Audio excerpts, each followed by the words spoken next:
Hello everyone, welcome to chemistry class. Now today's topic of discussion will be D block elements or transition elements.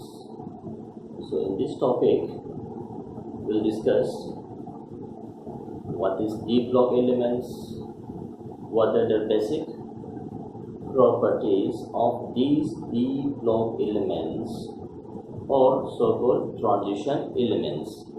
So to begin with, we'll start with why these elements or certain class of elements or certain group of elements are known as D block or transition.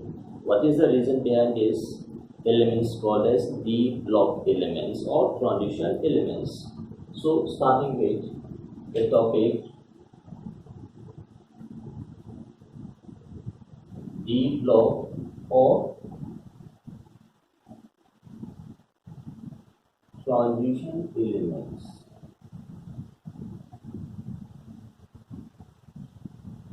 Now first let's of all define why these groups of elements are known as D block elements. Now while writing electronic configuration of a group of elements, the last electron, which is also known as the differentiating electrons. So if these differentiating electrons or the last electrons enters in the n-1 or the penultimate shell d orbitals, so those elements in which the last or differentiating electron enters in penultimate shell d orbitals are collectively known as D block elements.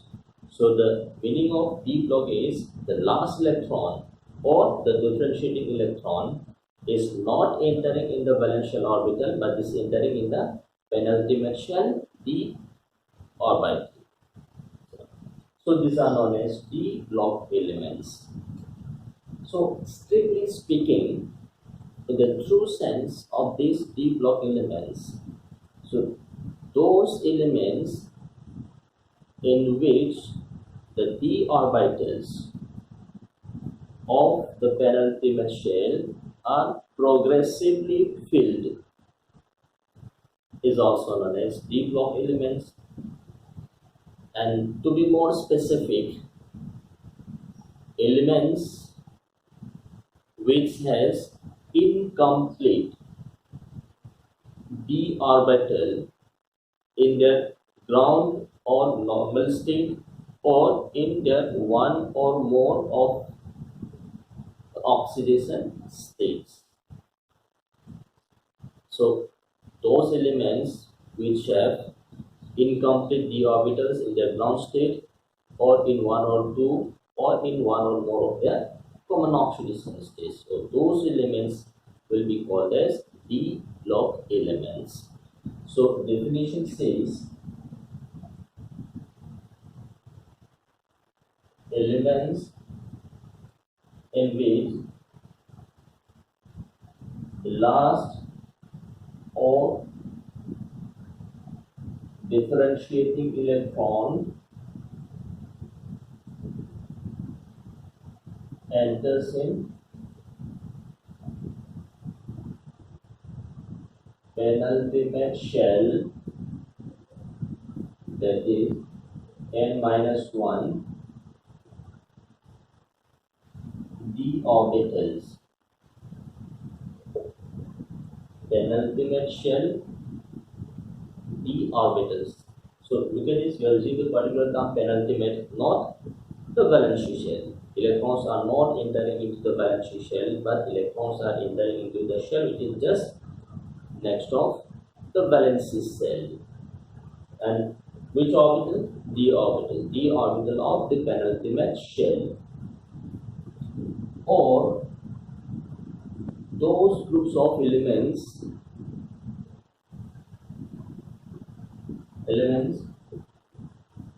in which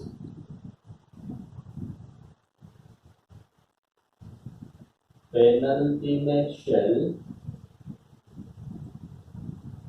d orbitals are progressively filled.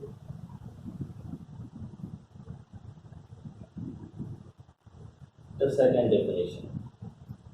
So those elements in which the penultimate shell d orbitals are progressively filled are known as d block elements. Or this last definition is more appropriate in terms of defining the d block elements. Elements which have incomplete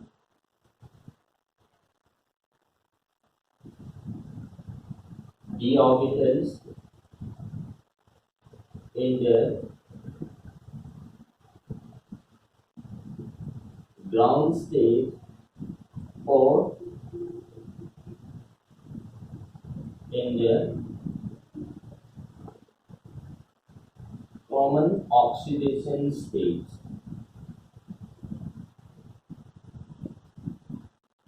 So those elements which have incomplete d orbitals either in the normal atomic state or the ground state or in their one or more oxidation states.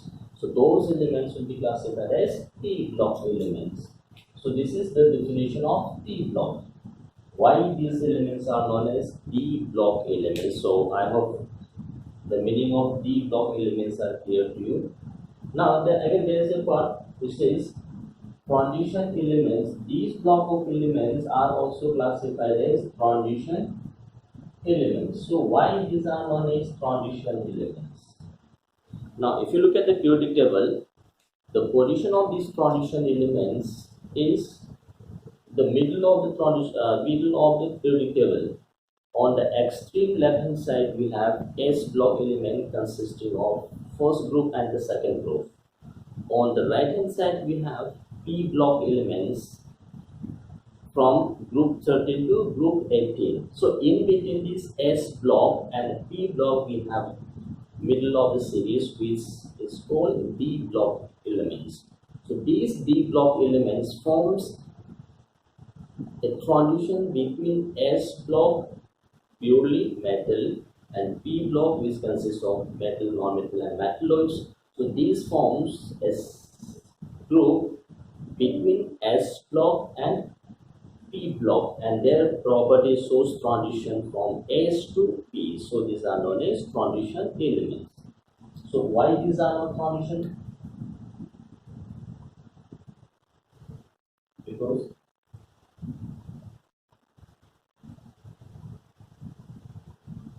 lines between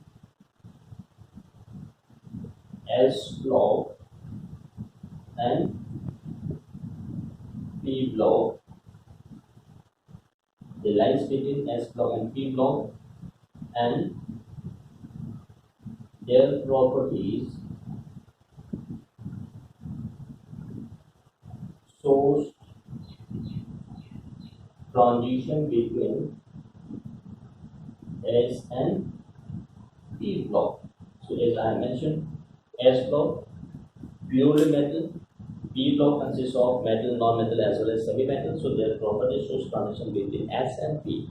So since they show transition of their properties within these two blocks, these are also classified as transition elements. So this is the meaning of D block and transition elements. Now, once we define this D block or transition elements, the first thing that comes into our mind is what should be the general electronic configuration of these D block elements, because every block element has got a general electronic configuration of the valence shell, outmost shell. So, first coming to this,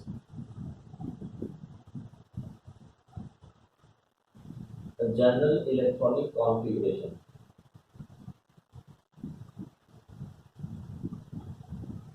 General electronic configuration of these D block elements.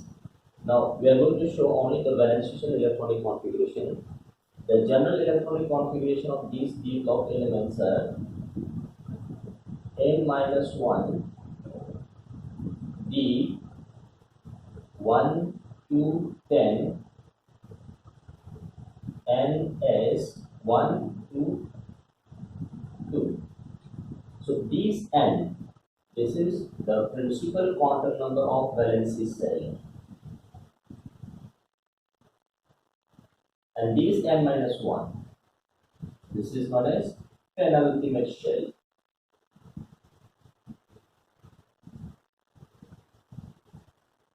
So electrons are not entering in this valency cell s orbital, but electrons are entering in penultimate shell, which is just similar to the valency shell. And this is not 1 minus 10, but this is 1, 2, 10.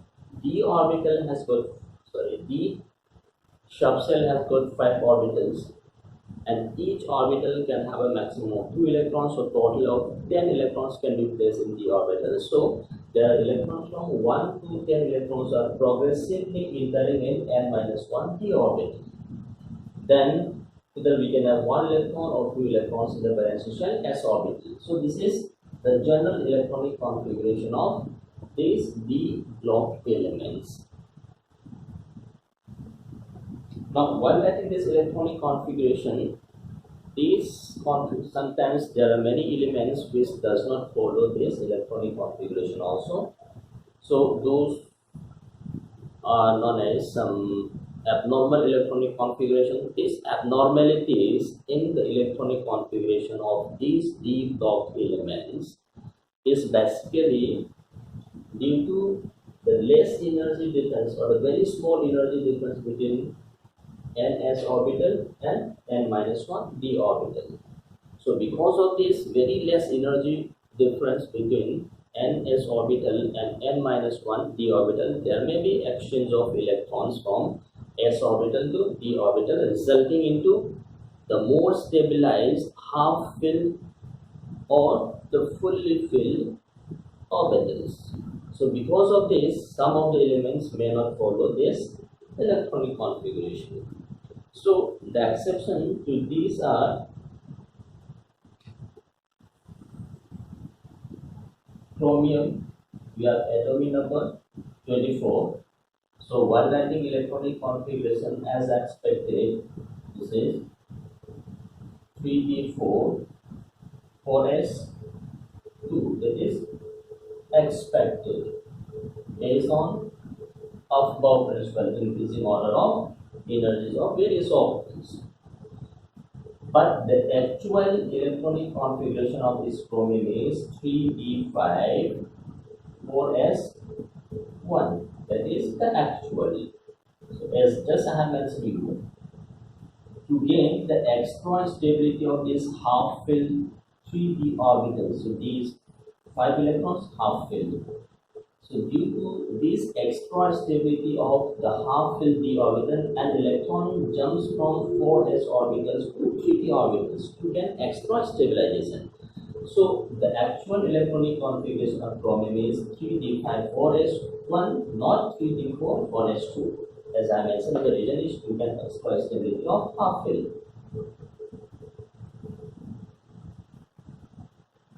Extra stability of half filled. And similarly, in the case of copper, atomic number 29, based on this above principle, electronic configuration should have been 3d9 4s2. That is as expected, but the actual electronic configuration of copper is 3d10 4s1. Again, one electron jumps from s orbital to d orbital, so that d orbital is completely filled. So again, to get extra stability of this d and completely filled, an electron jumps from s to d, making it some abnormal electronic configuration.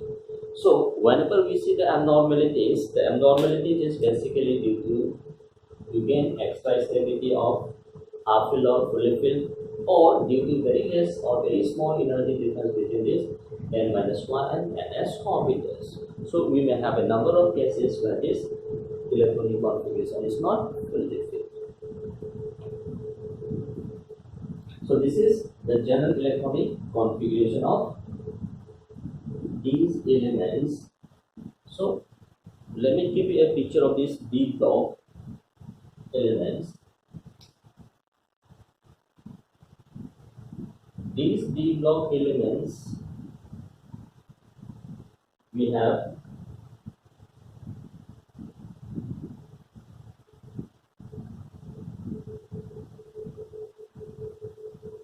scandium, titanium, vanadium, chromium, manganese, iron, cobalt, nickel, copper, zinc.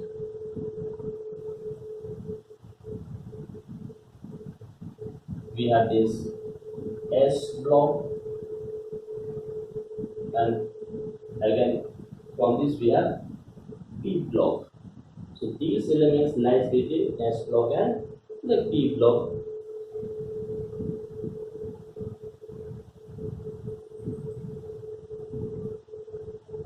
Scandium, yttrium, lanthanum, actinium,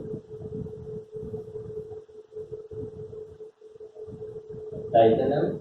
Below this we have zirconium, then we have hafnium, vanadium, nobelium, tantalum, chromium, molybdenum, tungsten, manganese, technetium, rhenium, iron, osmium,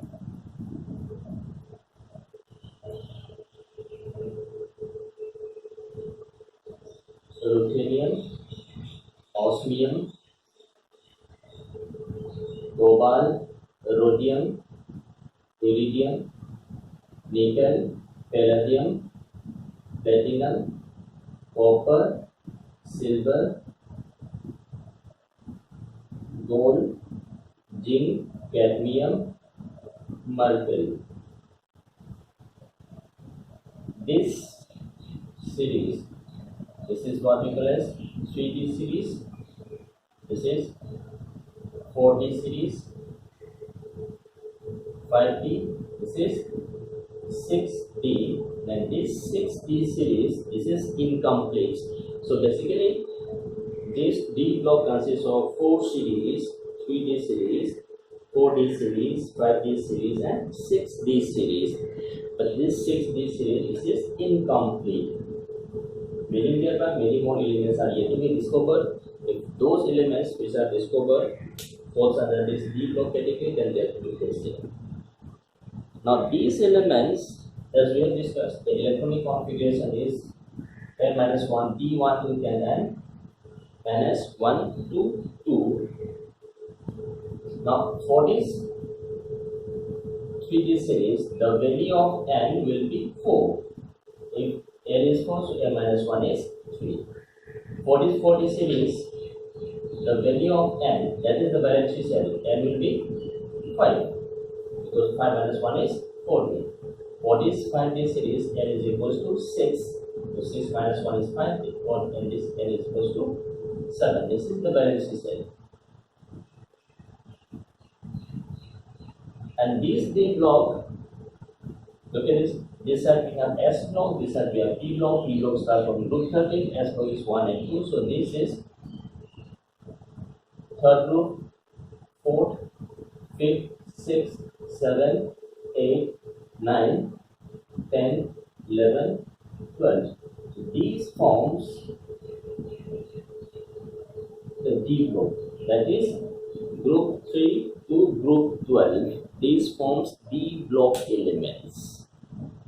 So if you look at this, 3 to 12, we have 10 elements in each block. So why each series of D block has 10 elements? So the reason is D has got 5 orbitals and each orbital can have a maximum of 2 electrons. So total number of electrons that can be progressively filled in each D series is 10. Hence, each series of D orbit group has got 10 elements. That is from group 13 to group 14. Now, if you look at this 5D series, This is atomic number 57, this is 72. So in between these two we have 14 lanthanide elements.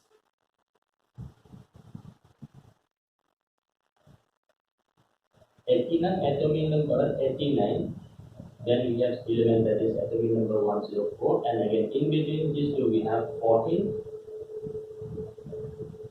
89 elements, means elements in which f orbitals are with f block. So look at this. This is group 3, 4, 5, 6. We have discussed the electronic configuration of this chromium. We have discussed the electronic configuration of copper. Now, these group 12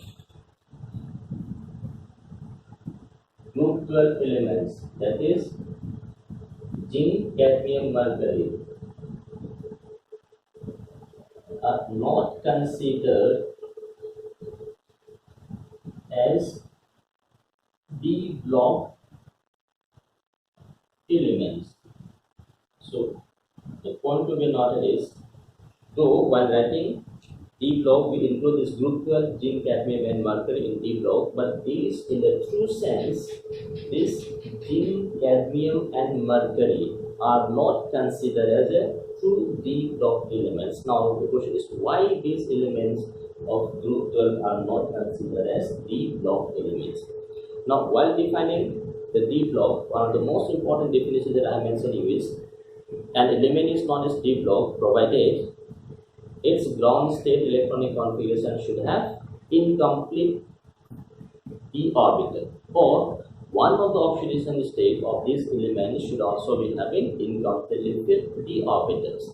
But these elements, zinc, cadmium and mercury, in their ground state as well as their most stable oxidation state, the d orbitals are completely filled. So in the true sense, since the d orbitals in their atomic state or in their some oxidation states are completely filled, so these are not showing many of the properties of d block elements, hence these are not considered as pure or d block elements. So the reason is,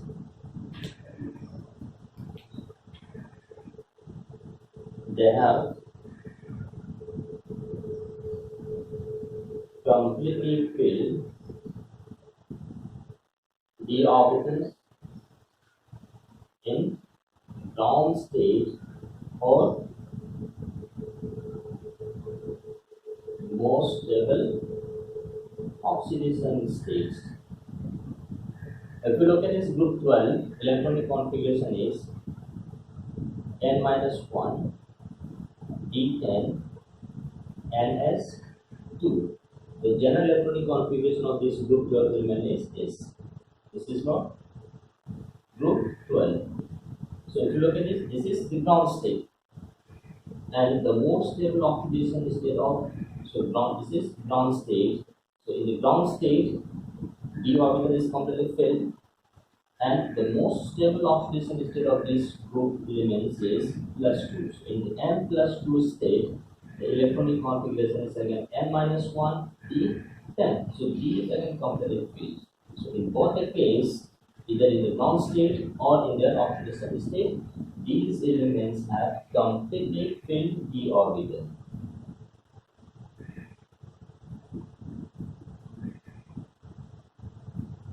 Hence, these elements are not considered as d block elements. So I hope which particular group of elements is not considered as a d block. That is group 12. The reason is they have completely filled d orbitals in the ground state or in their one of more stable oxidation state. Now coming to this group 11, look at this group 11 copper family. Electronic configuration is n-1, D10, NS1. That is ground state. So if you look at this ground state, they have completely filled d orbital. Now look at this copper. Copper shows two oxidation state, copper +1 and copper plus 2 state. Q plus and Q3. So Q plus, this is n minus 1 d. Then again in the Q plus form, this is completely filled d orbital because we have to remove electron from s orbital. Q plus 2 n minus 1 d 9. So look at this. In this oxidation state, copper plus 2, we are having D9 configuration, which is incomplete. Since one of the oxidation state of copper is incomplete, we fill d orbital, so this copper is known as the d block element. Similarly, take this silver, again this electronic configuration. Silver, the most stable oxidation state of silver is Ag plus, but in Ag plus we have this electronic configuration n minus 1 d10, but Ag, some of the compounds of Ag solid plus 2 oxidation state. So considering this Ag plus 2 oxidation state, we have this n minus 1 d9 configuration. So again we have this incomplete d orbital in one of the oxidation state of silver, so this silver is again considered as a d block. Similarly, look at this gold. Gold, one of the most stable oxidation state of gold is gold plus 3. So in this gold plus 3, the oxidation electronic configuration is n minus 1 d8. So you have to remove 3 electrons from here, 1 from S and 2 from D. So we have incompletely filled d orbitals. Though we have completely filled d orbitals in the ground state, but in one of their oxidation state of these elements, which is known as coinous elements, copper, silver, and gold, they have incompletely filled d orbitals. So these are not also known as d block elements. So an element is known as d block provided its d orbital is incompletely filled in the ground state or in one of their oxidation state. Then that will be considered as a d block.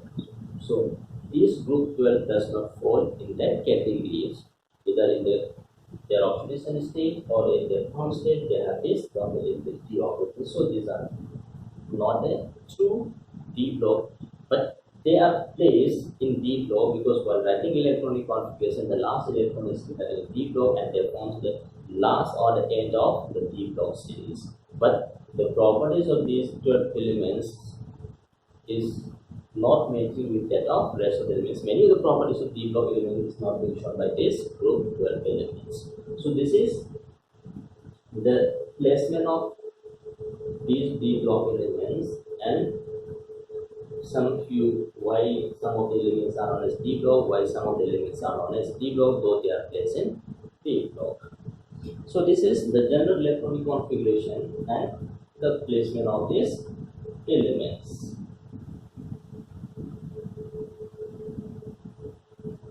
Now once we got general electronic configuration, let's go to some other phenomenon.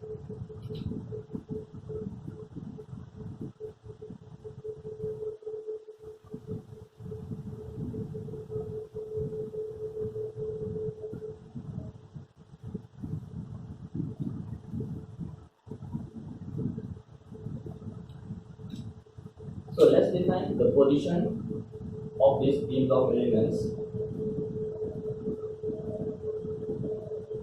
Position means we have to define the period number and the group number. Period number is always equal to the value of n of valency cell. So while writing electronic configuration, we can easily find out what is the valency cell, and the value of principal quantum number of the valency cell is also known as the period number. Group number, this is number of electrons in n minus 1 d plus n s orbitals. So total number of electrons present in n minus 1 d and n s orbital will give you the group number of these d block elements. So this is how we define the group and period number of d block elements. Second, so once we define electronic configuration and the position, we'll see the variation in size.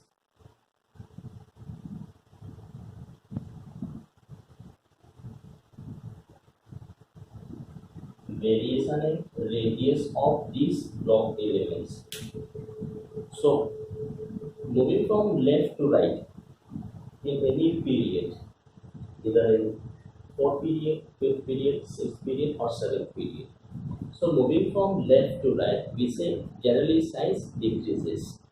The reason we use is on moving from left to right, effective nuclear charge increases. As the effective nuclear charge increases, the tendency for attraction between the outermost electron and the nucleus increases. As this attractive force increases, the size or the radius of elements also decreases. So moving from left to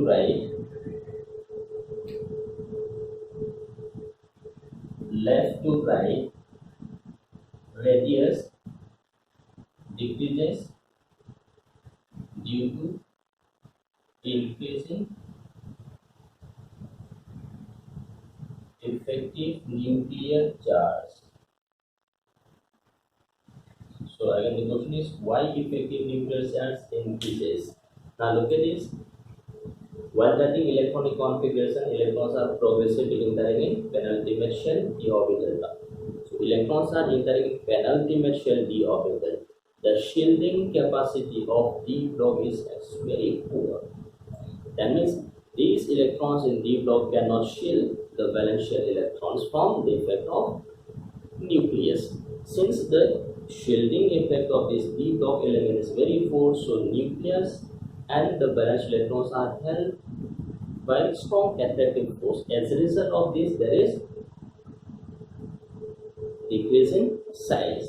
So this increase in effective nuclear charge is due to poor shielding effect of d orbitals. So moving from left to right, effective nuclear charge increases due to the poor shielding effect of d orbitals, and there is a decrease in the size of element from scandium to titanium to vanadium to chromium, etc. Now, moving from top to bottom,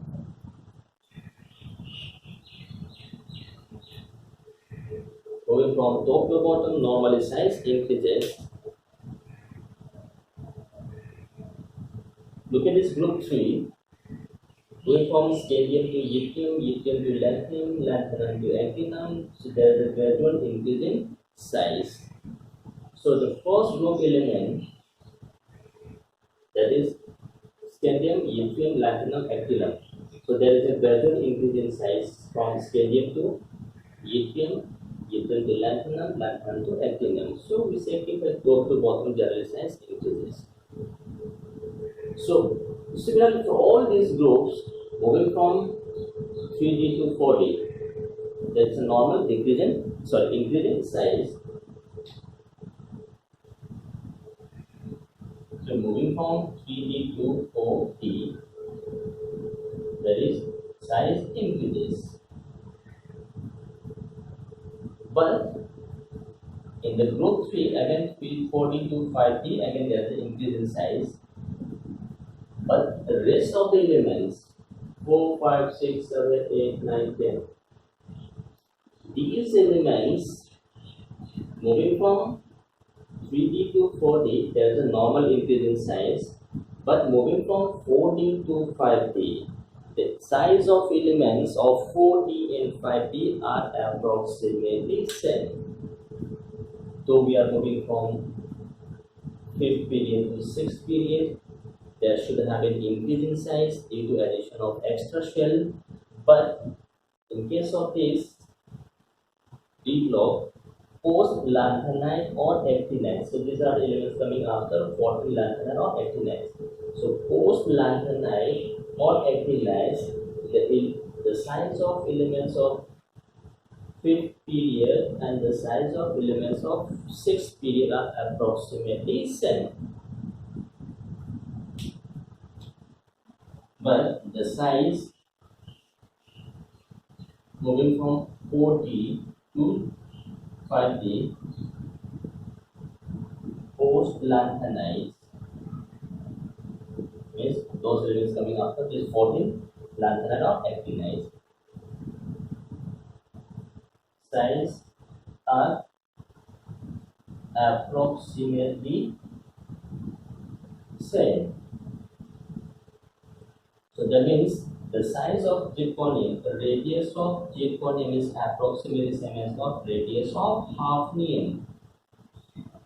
Similarly, nobelium, tantalum, molybdenum, there is post lanthanide, the size of second series, that is 40 series, and the size of 5D series are approximately same. So this similarity in the size of the second period and third period post lanthanide is due to a special phenomenon known as Lanthanide contraction. So the reason we say this is because of Lanthanide contraction in size due to Lanthanide elements. So due to Lanthanide contraction, the size of zirconium and hafnium is approximately same. Now look at this. In these Lanthanide elements, electrons are entering in F block. So the shielding capacity of F block element is much poorer compared to that of P block. Since the shielding capacity of F block electrons is very poor, so these F electrons cannot shield D electrons as well as S electrons. So there is a much stronger attractive force due to the poor shielding effect of F block elements. Hence there is again contraction in size.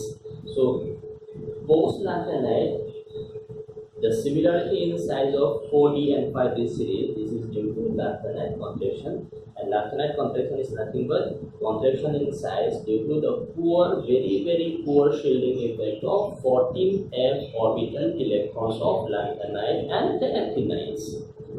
So this is the variation in size. So except for this group 3, moving from 4D to 5D, size does not increase exponentially. Though there is an increase in size, but the size is very small, so the sizes are almost same. So this is because of Lanthanide contraction. This is what you have to keep in mind. So this is about variation in size of these group elements.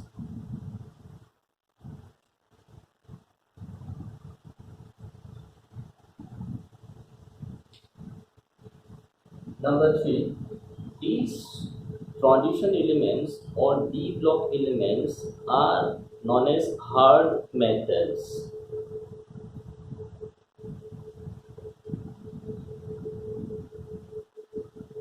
Whereas the elements of S block are known as soft metals.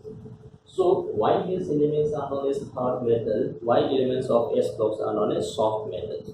So the hardness or softness has nothing to do with when it is being touched by hand, it becomes hard or it becomes soft. Here the meaning of hardness or the softness is due to melting point. So hard metal means they have high melting point. Now the question is why these elements are hard and why these elements are having very high melting point when compared to that of S block elements. Majority of the elements, the melting point is 10, and some of the elements like tungsten, whose melting point is greater than 3000 degrees centigrade. Except for this, there are like group 12 elements whose melting point is relatively low. Now we have to explain why these elements are known as hard and why these elements are having high melting point. Now the hardness of the substance is basically described in terms of bond strength. If the bond is very strong, to break this bond we require more amount of energy, and if more amount of energy is required to break, that means we should have high melting point. Now look at these D block elements. We have this electronic configuration n-1, D1 to 10 and NS1 to 2.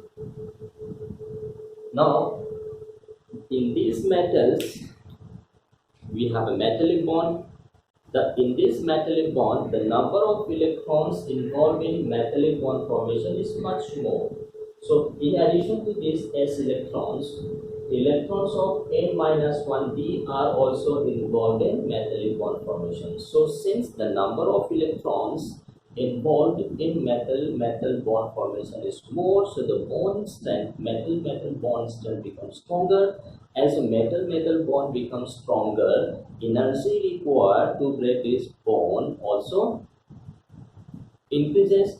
As the energy required to break this metal bond is high, these metals are hard and having high melting point. So this hardness is defined in terms of metal bond strength.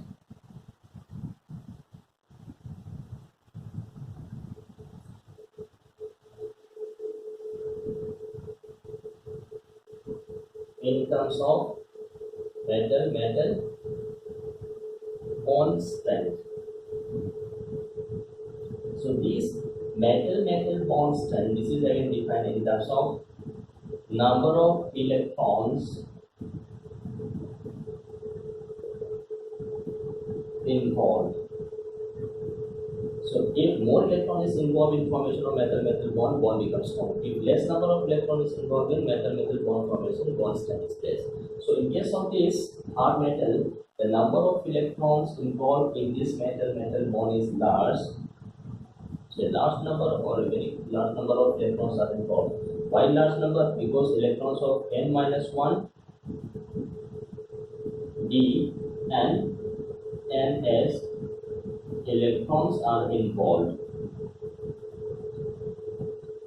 So since the involvement of large number of electrons makes the bond strength to be stronger, so this stronger bond requires more electrons, hence their melting point is high. So basically, why these elements are having high melting point? Because of their very strong metal bond.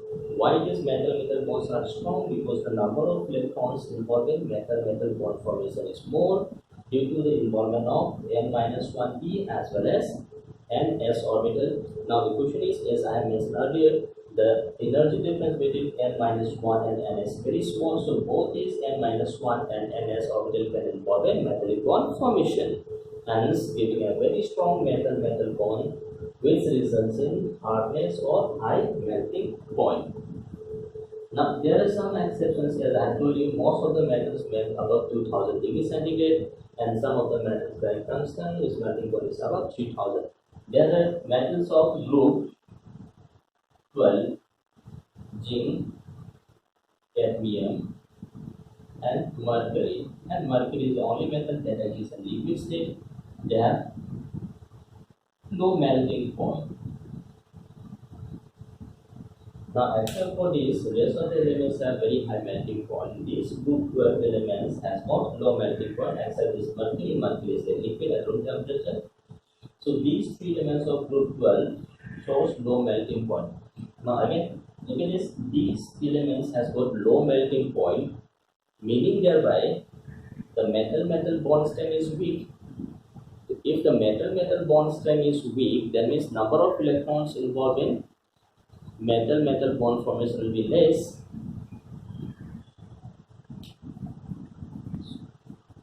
So metal bond strength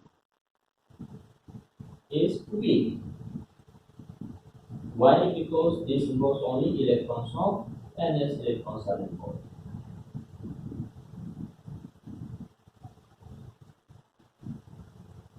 So look at this. In these elements, the d orbital is completely filled. So d orbital being completely filled, these d orbital electrons cannot participate in metal bond formation. So only the s electrons, that is 2 electrons present in ns orbital, are involved in metal bond formation. Since the number of electrons involved in, or the number of electrons participating in metal bond formation is very less, so these bond strength is weak. As a result, the melting point of these group 12 elements is low. So except this, the rest of the elements has got very high melting point, so the reason is stronger metal-metal bond. Why they are stronger? Due to involvement of both n-1 and ns orbital electrons. So this is the melting point of these transition elements or d block elements. Why they are hot or why they are having high melting point. Now the next point that we're going to discuss is enthalpy of atomization.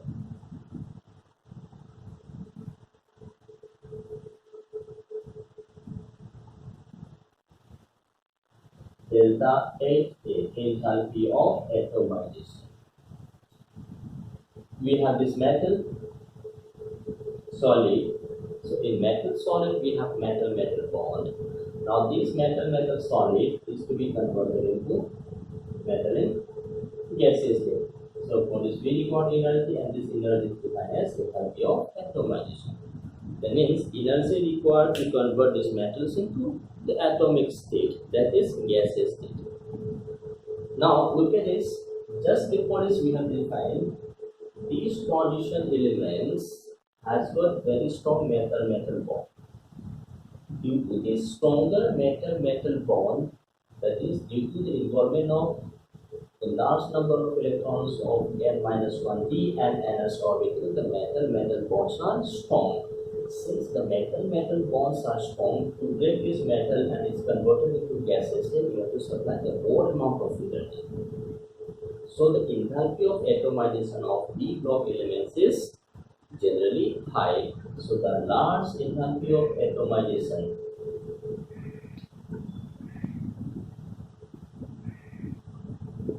generally high. So we have high enthalpy of atomization. So why they are high? Due to stronger metal-metal bond. So why metal-metal bond is stronger? Due to involvement of n-1d and ns electrons in metal-metal bond formation. So due to the involvement of large number of electrons from n-1 and d, they have a stronger metal-metal bond. So since the metal-metal bond is stronger, to break this metal and convert it into gaseous state, we have to supply a more amount of energy. Hence, their enthalpy of atomization is also generally high. So the high enthalpy of atomization of these elements is due to stronger metallic-metal bond. And the stronger metallic bond is coming from due to involvement of larger number of electrons in metal bond formation.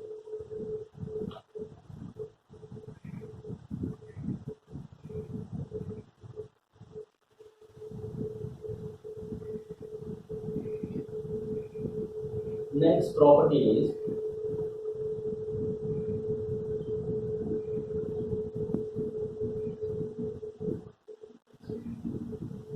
enthalpy of ionization.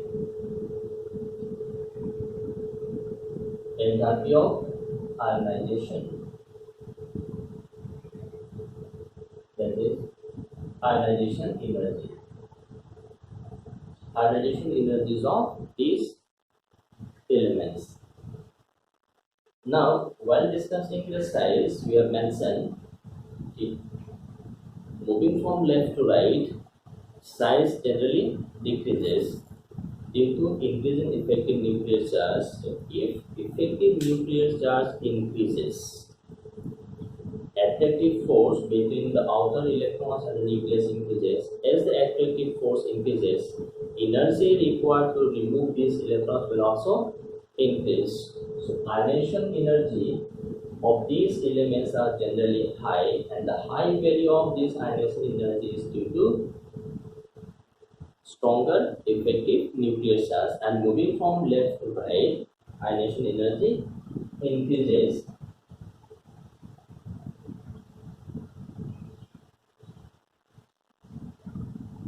So enthalpy of ionization of these elements is generally high when compared to that of the S block elements. So these ionization enthalpy moving from left to right, size decreases, size decreases. As the size decreases, ionization enthalpy increases. But the increase in ionization enthalpy is not regular. So this irregularity in the variation of ionization energy of these block elements from left to moving from left to right is due to very small energy difference between n-1d and ns orbital.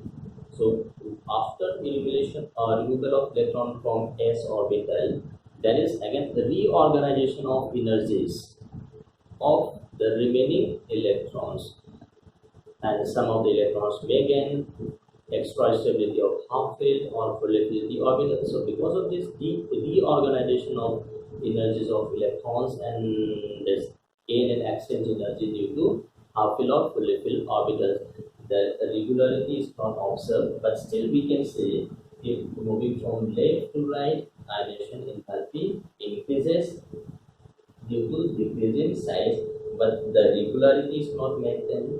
So this irregularity is due to the very small energy difference between n-1d and ns orbitals.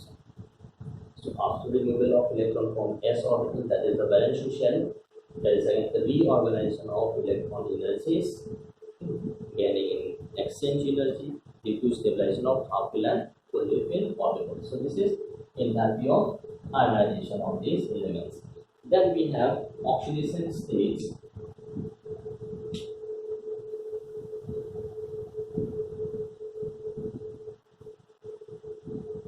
Oxidation states of these elements. These elements is often we are talking about this d block in which the electrons of n-1 and the electrons in ns orbitals are having very less energy. So since very less or the energy difference between s orbital and the n-1 d orbitals are very less, so both s and d orbital can be involved in chemical bond formation. So since both s and d orbitals are involved, so these elements will show variable oxidation state.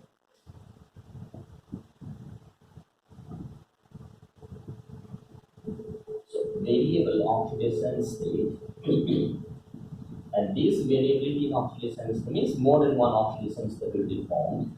This variable oxidation state is due to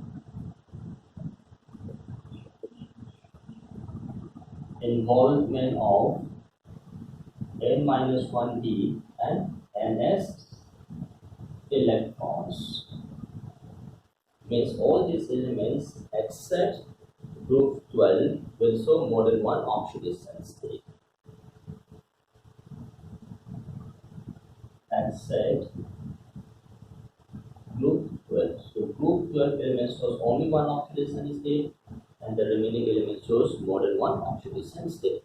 So if you look at this, the variation of oxidation state moving from left to right, in the middle of the series, oxidation state, number of oxidation state increases and the maximum oxidation state lies in the middle of the series, and on either side, left side or right side, there is the number of oxidation states.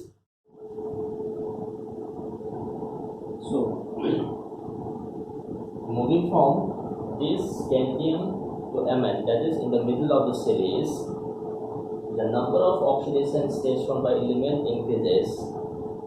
So there is increasing number of oxidation states shown by these elements from scandium to Mn, which is the maximum value. Then again from Mn to zinc, the number of oxidation states shown by these elements again decreases. So in the middle of the series, we have elements with maximum oxidation state. On either side of this, we have less number of oxidation state. Now we have to explain. So look at this. This is the element. Mn is the element which has shown maximum number of oxidation state. Scandium shows only one oxidation state, that is +3. These elements, group 12 shows only one oxidation state because they contain only 2 electrons in the valence shell, that is ns electron. After removal of 2 electrons, they have completely filled the orbital, so they show only one oxidation state. Now, this variation from scandium to Mn, increase in number of oxidation state is due to, or less number of oxidation state in case of these elements on the left side of Mn is due to the presence of less number of electrons in the orbital. So since the number of electrons present in the orbital is less, so less electrons can be removed, so number of oxidation state is less. So I have written. So on the left side of this Mn, number of electrons in the orbital is less, so less electrons can be removed, so the number of oxidation state is less. So less number of oxidation state is due to the presence of less electrons in the orbital, hence less electrons can be removed. Now from this Mn to zinc, again the number of oxidation states shown by these elements is less. This is due to the presence of more electrons in the orbital. Now due to the presence of more electrons in the orbital, the number of d orbitals available for sharing is less. So as the number of d orbitals available for sharing is less, the oxidation state shown by these elements having more d electrons is also less. That means the higher oxidation state shown by these elements is not due to the complete removal of electron but due to excitation of electrons, so that the orbitals are available. So Mn to zinc, number of d electron is increased, but the availability of d orbital is decreased, so less sharing is possible, hence oxidation state is decreased. So this is the variation of oxidation state, but generally we say that these elements has both variable oxidation state, more than one oxidation state due to the involvement of both n-1d and ns orbital electrons. Group 12 only one oxidation state, because after removal of 2 s electrons we can probably guess completely with the orbital element with maximum oxidation state, that is Mn. Now these oxidation states, higher oxidation states of these elements are observed in oxides and fluorides. Higher oxidation states are given by oxides and fluorides. So these of higher oxidation state is formed only in case of oxides or in case of fluorides. So now to see why fluoride F minus forms higher oxidation state. F minus, if metal forms bond with F minus, metal fluoride bond. So metal fluoride bond being a very strong bond, the lattice energy is very high. So the bond formed between metal and the fluorine, that is fluoride ion, is a very strong bond resulting in high lattice energy.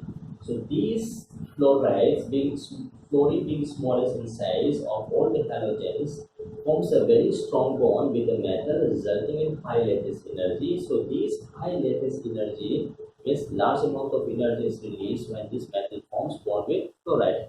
These high lattice energy is responsible for the higher oxidation state of the fluorides, of metals fluorides.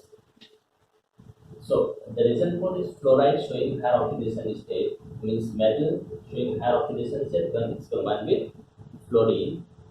This is due to high lattice energy. So metal fluoride bond is very strong, resulting in high lattice energy, giving rise to higher oxidation state of metal. Now coming to oxides. Now why iron oxide shows higher oxidation state? Now when we compare these oxides and fluorides, the higher oxidation state shown by oxide is more than that of fluorides. So the reason being, in case of oxide, oxygen forms multiple bond with the metals also. Due to the tendency of formation of multiple bond, pi bond with oxygen, these metal oxide shows much higher oxidation state compared to that of fluorines. That means the higher oxidation state the capability of forming higher oxidation state with oxide is more than that of fluoride. The reason is these oxides along with this sigma bond can also form pi bond due to the tendency for pi bond formation. So as we know, due to formation of pi bond strength increases. So obviously again ionization energy will be there. So but in case of fluoride doesn't form pi bond, only forms sigma bond. So the lattice energy is due to the formation of sigma bond only.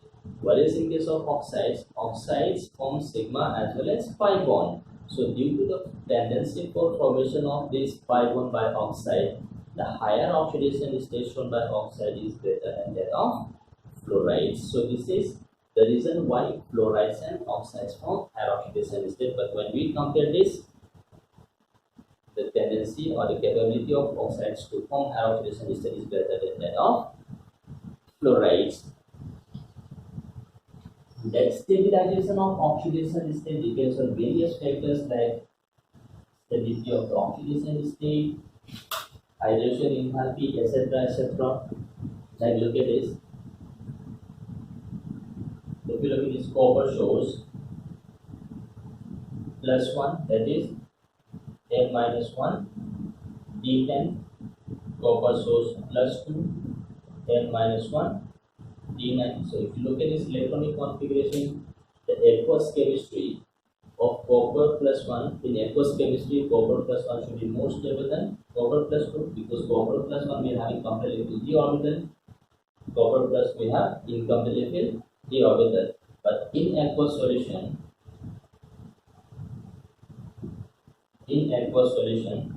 copper +2 is more stable than copper +1. That means, while studying the stability of oxidation state, only the electronic configuration can be the sole criteria. Apart from this, there may be many factors. So, if you are looking only the electronic configuration, then copper 1 should be more stable than copper 2 having D10 configuration. Now, in aqueous solution, copper +2 having D9 configuration is more stable than copper +1 having D10 configuration. So the reason for this is enthalpy of hydration. Enthalpy of hydration is energy released when a certain ion is surrounded by a large number of water molecules. Due to this ion dipole interaction, a large amount of energy is released. That means this enthalpy of hydration decides the stability of this copper +2 and copper +1. So this enthalpy of hydration of copper +2 is greater than the enthalpy of hydration of copper +1. So due to the larger enthalpy of hydration of copper +2, this copper +2 having D9 configuration is more stabilized in aqueous solution than copper +1. So the more stability of copper plus aqueous solution is due to higher enthalpy of hydration. Enthalpy of hydration. So it means this copper 1 being unstable, this undergoes disproportionation and this changes to copper +2 or copper, this unstable. So this thing unstable undergoes disproportionation.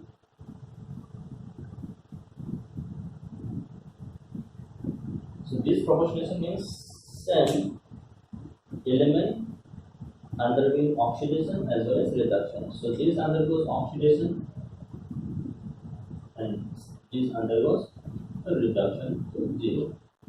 So this is what we call as disproportion. So some of the oxidation state, though there is a tendency for this existence, but this being less stable undergoes disproportionation to give you the more stable oxidation state, that is +2 and +1. So this is what we call a disproportionation reaction.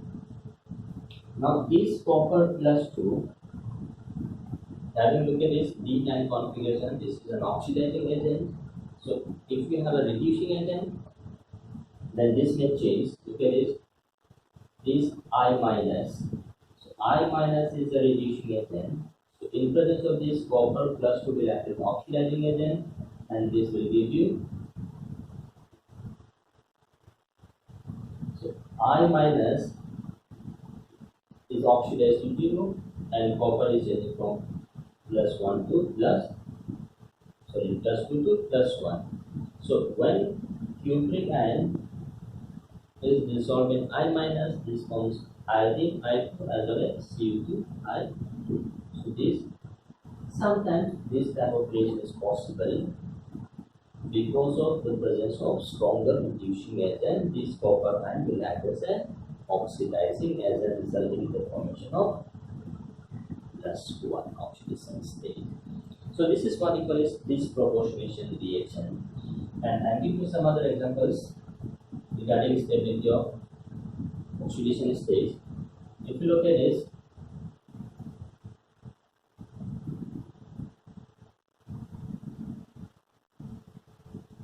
chromium and Mn. Chromium we have D5 4s1, so chromium plus 2, Mn plus 3. So copper, chromium plus 2, this is having D4 configuration, 3D4.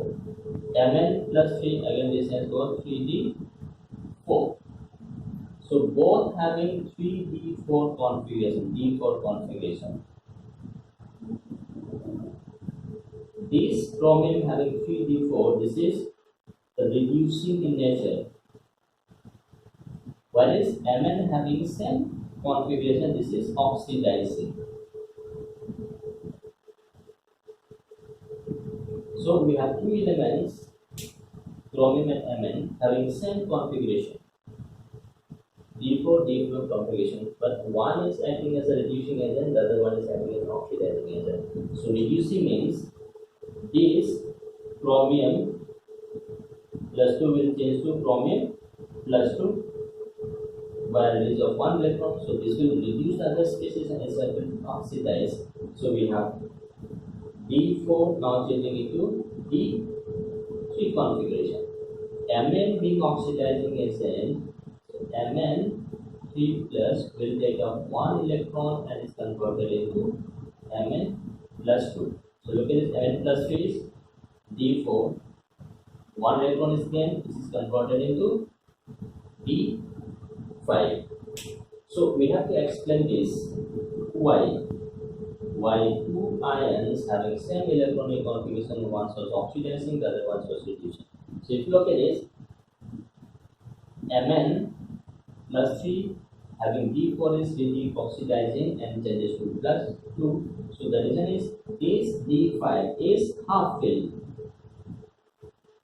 So due to the half filled stability of this D5, half filled stability of D5, this Mn plus 3 will try to change to D5 to get extra stability of the half filled d orbitals. So the oxidizing nature of this Mn plus 3 is to get the extra stability of the half filled d orbitals.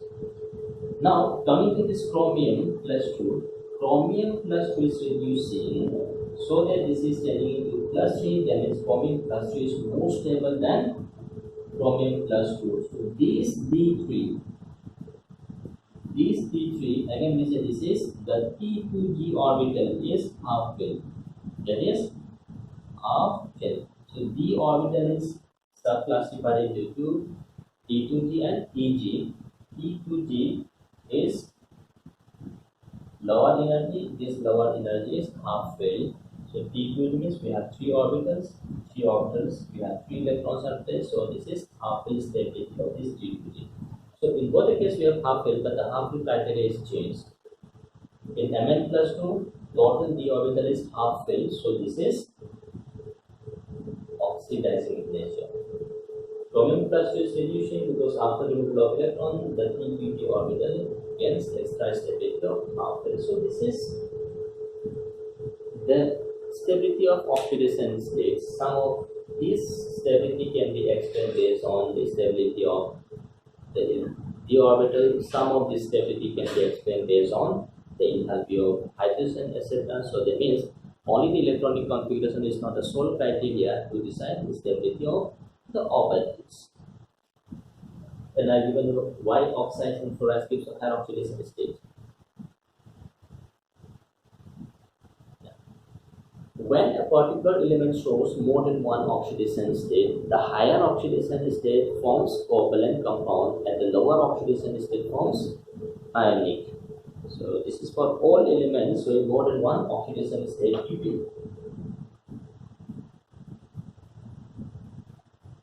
So look at this, we have iron plus 2 and iron plus 3. So iron plus 3, compounds from iron plus 3 is more covalent and compound from iron plus 2 is more ionic. So lower oxidation state forms more ionic, higher oxidation state forms more covalent. So if the covalency increases, the acidic character of oxides will also increases. So if you look at this, FeO and Fe2O3. So when we compare this, FeO plus 2, Fe2O3 plus 3, this is more covalent, this is more ionic. So these oxides, Fe2O3 is more acidic, whereas FeO is more basic. So more is the ionic character of the oxide, more will be the basic. More is the basic covalent character of the oxide, more will be the acidic nature of the oxide.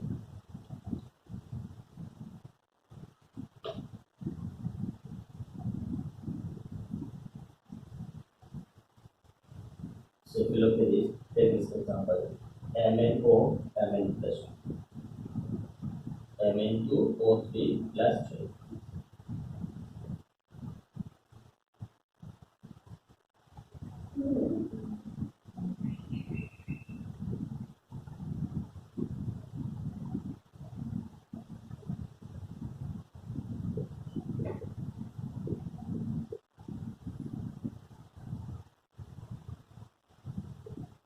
So we have different oxidation state of Mn. Now look at this, going from plus 2 to plus 3 plus 4 to plus 5, covalent character will increase.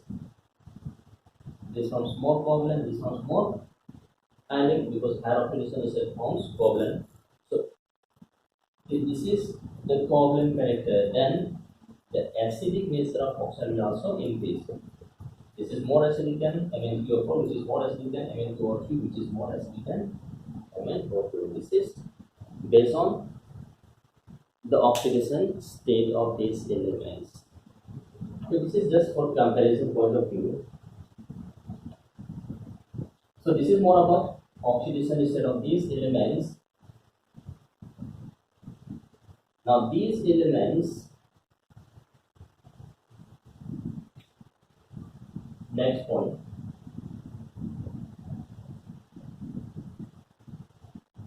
color of these elements or their oxidation states.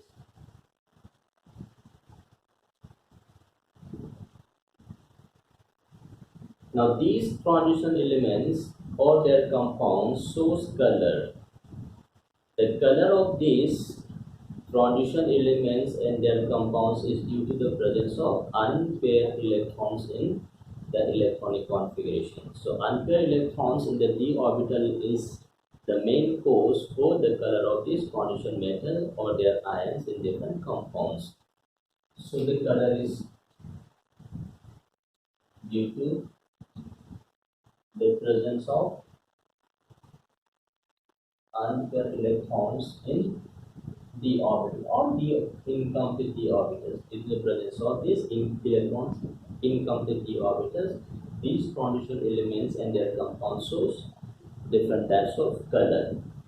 So while explaining what is the reason for color of these transition elements, the mechanism is due to d transition. Means transition of electron from a lower d orbital to higher d orbital in the same subshell. As I mentioned you, d orbital is subclassified into two categories, D2G and DG. So electrons from D to G might transfer to excited to DG.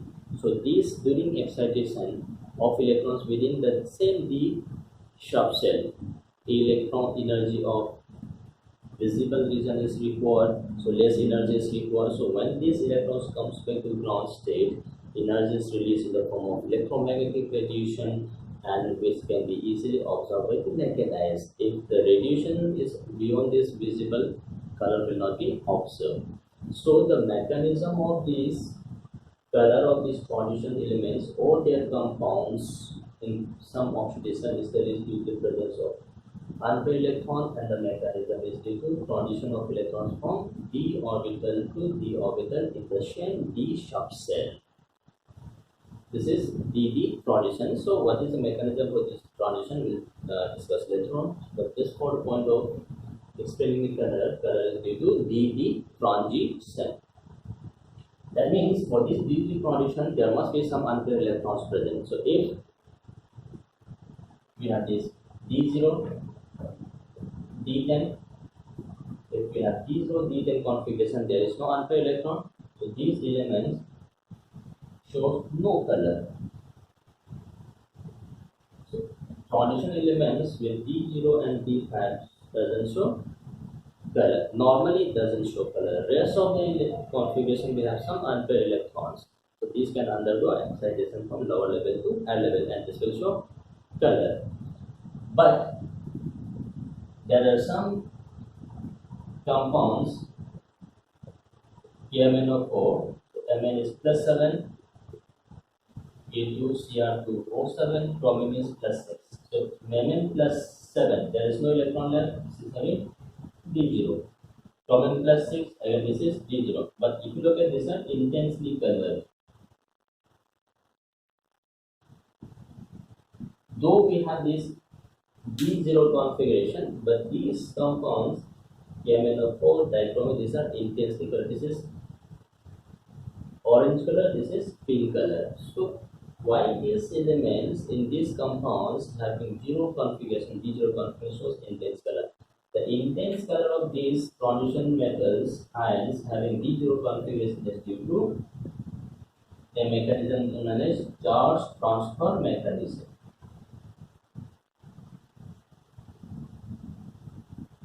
Charge transfer mechanism.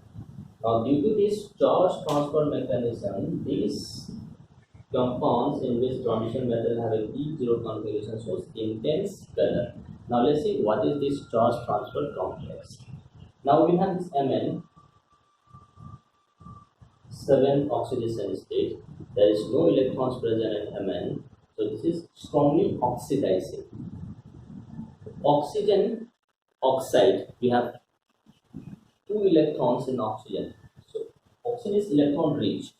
This is electron deficient. So we have this electron deficient metal which is attached to a large number of electron rich oxide. So electron rich oxide will act as a reducing agent, electron deficient metal and will act as oxidizing agent. So momentarily, for a moment, electron is transferred from oxygen, one electron is transferred from oxygen to Mn, reducing the oxidation state from plus 7 to plus 1. So we have a metal which is electron deficient, we have oxygen which is electron rich. So momentarily, one electron is transferred from oxide to Mn. So one electron transferred to Mn, so Mn oxidation is the state reduced from plus 7 to plus 6. So this electron in Mn undergoes deep excitation. Because of this shows intense color. Same is phenomenon we have chromium plus 6 strongly oxidizing, which is attached to oxygen, which is strongly reducing. So electron rich transfer electron from oxygen to chromium, reducing oxidation state from plus 6 to plus 5. So we have one electron, this undergoes DD excitation. So simply this is due to charge transfer mechanism. So any metal ion having D0 configuration, if this is showing intense color, this is due to charge transfer. So momentarily, an electron is transferred from electron rich oxide to the metal ion, decreasing oxidation state of metal ion by 1 unit, and this electron will undergo DD transition, giving rise to the strong or intense color of this transition elements or their compounds. So the color that we observe is not the color that is being absorbed, this is the radiated frequency that we are observing. So if some color is absorbed, the complementary color will be observed. So and again, the rough prediction, if certain color is absorbed, which color will be observed. So this is a rough prediction. This is not 100% accurate. This is known as moonshell color wheel.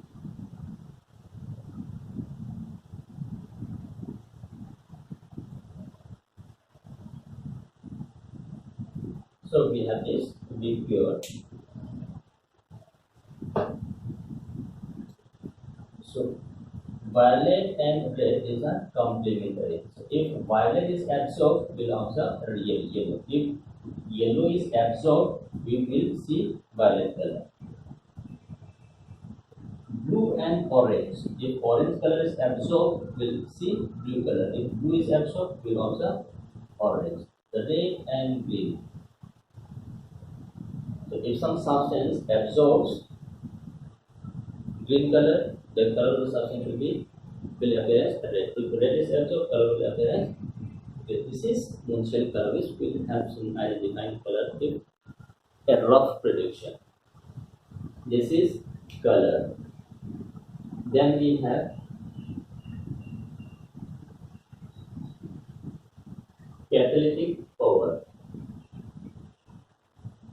These transition elements and their compounds finds its application as catalyst. In many of these organic chemical reactions, we use transition elements as a catalyst or their compounds as a catalyst. So the catalytic power of these transition elements or their compounds is due to the presence of incomplete d orbital resulting in variable oxidation state.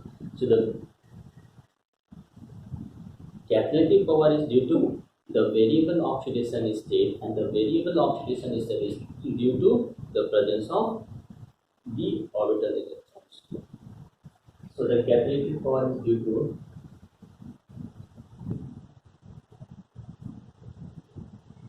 variable oxidation states, and these we have just explained these elements shows more than one oxidation state, and due to this variable oxidation state, transition elements and their compounds shows catalytic power. So no need to discuss a specific catalyst. We have a number of catalysts that is used in organic chemical reaction. These elements shows magnetic property. These transition elements and their compounds also shows magnetic property. Magnetic property is of two types: paramagnetic and diamagnetic. So if a compound is placed in an external magnetic field, and if this compound is attracted towards the external magnetic field, we say this is paramagnetic. If the compound is repelled by external magnetic field, we say this is diamagnetic. So paramagnetism is due to the presence of unpaired electrons. If any of the compound or the metal ion contains unpaired electrons, then this will show paramagnetic. Diamagnetic is due to complete pairing of electrons. So when we define magnetic behavior based on the presence of unpaired electron or absence of unpaired electron, if unpaired electron is present, this is attracted by external magnetic field, this is known as paramagnetic. If not, this is diamagnetic. Now when we have this magnetism, so this magnetic property is defined by magnetic moment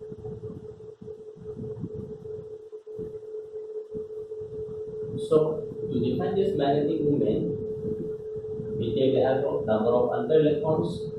So magnetic moment, that is spin only.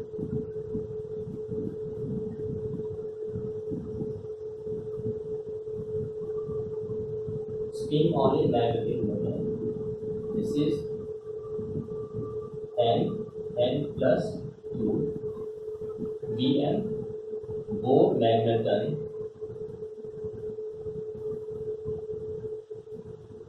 That is energy, unit of energy, where this n is number of unpaired electrons. So to define this magnetic moment, we have to know the electronic configuration. From the electronic configuration, we will find the value of number of unpaired electrons. Once we define this number of unpaired electrons, we can easily define the spin only magnetic moment. So let's take this case. We have iron plus 2. Electronic configuration is 3d6. So 3d6.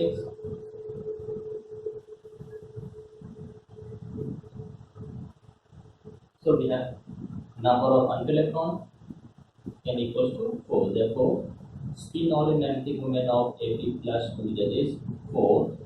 4 plus 2, so 4 into 6.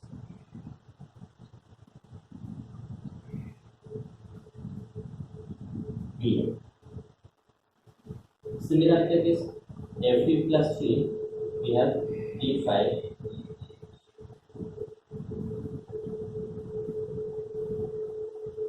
Number of unpaired electrons is 5. So therefore, spin only magnetic moment of this Fe plus 3 ion is 5. 5 plus 2 under root, so 5 into 7, 35. So for this, we have to find the electronic configuration. So once we define this electronic configuration, from this we can define number of unpaired electrons, and from this number of unpaired electrons, we define the magnetic moment of that particular ion. So this magnetic moment defines the magnetic behavior of. If the magnetic moment is to be defined, for this we require number of unpaired electrons. If magnetic moment is given, then also we can define the number of unpaired electrons, or if number of unpaired electrons is given, then also we can define the magnetic moment of the metal ion. So these are the properties of this transition. These transition elements also forms alloys,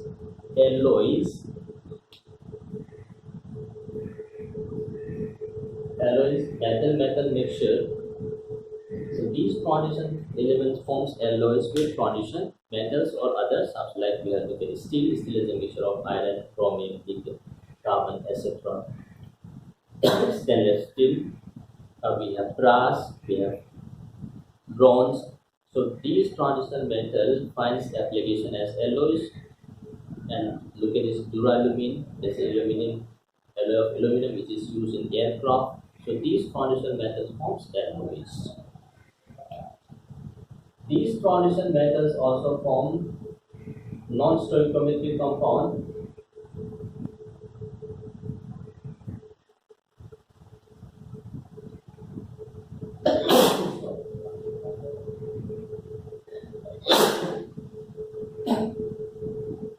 Now, transition metals, the crystalline structure of transition metals contains a large number of unoccupied sites, which is known as void, or which is known as interstitial or holes. These void space or unoccupied space, inside this unoccupied space, a number of elements like hydrogen, nitrogen, carbon can occupy this unoccupied space, resulting into the non-stoichiometric compounds. So transition metals forms a number of non-stoichiometric compounds due to the presence of this vacant space or interstitial holes in the crystalline lattice. For example, we have discussed in case of salt steel, this one iron oxide 0.94. So this is not stoichiometric ratio. Similar to this, we have nickel oxide 0.981. So these types of non-stoichiometric compounds are generally formed by transition elements. So these are the basic properties of transition elements. And hopefully you have enjoyed this. We'll continue with these transition elements in the next class also. Thank you.